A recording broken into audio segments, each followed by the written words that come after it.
I don't think people understand where electricity comes from. I think most people feel like it's an entitlement.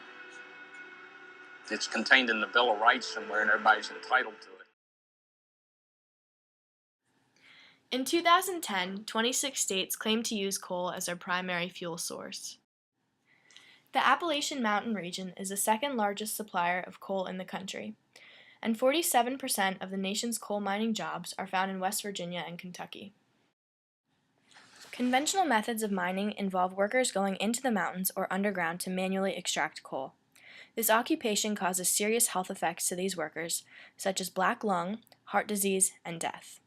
Although the health implications of this occupation are well known, people of coal mining regions are very dependent on these positions for work. In recent times, mining companies have been drifting away from conventional mining methods and leaning toward modern methods of extraction by mountaintop removal.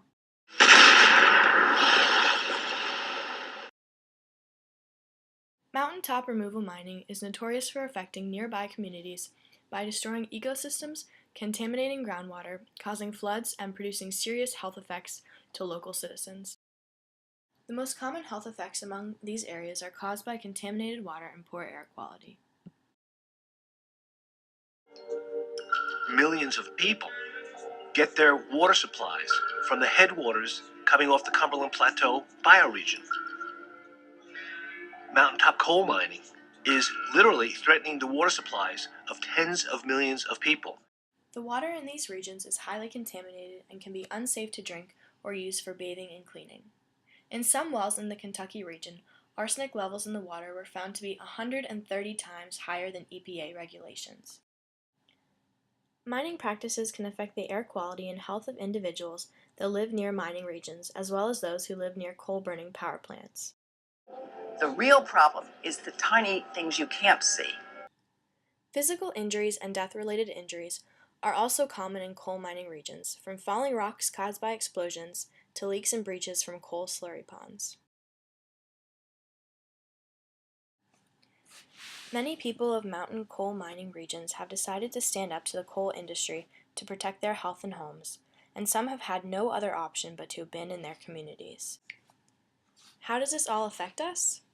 The state of Maryland receives 59% of its energy from coal, the majority of that energy being electricity.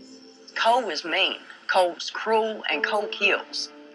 And the American people need to find their position where that is. You're connected to coal, whether you realize it or not. Everybody's connected to this, and everybody's causing it, and everybody's allowing it. What are alternative energy sources for our electricity? Solar panels and wind turbines seem to be the most prominent modern forms to harbor electricity. We have a lot of visitors, a lot of other communities that come here to ask us about how we've done this and can it work in their community. And the answer basically is, as long as you have wind available and a space to put the machine, it can work in your town. Coal mining is draining our resources and producing negative health effects on others.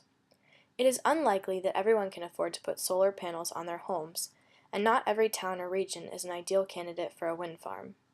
Our best bet is to contact local energy providers and governments, petition for cleaner forms of energy, but most importantly, reduce our electricity consumption as much as possible. Please do not forget that our electricity consumption is directly linked to coal, which is directly linked to the impact it has on public health and environment of mining areas.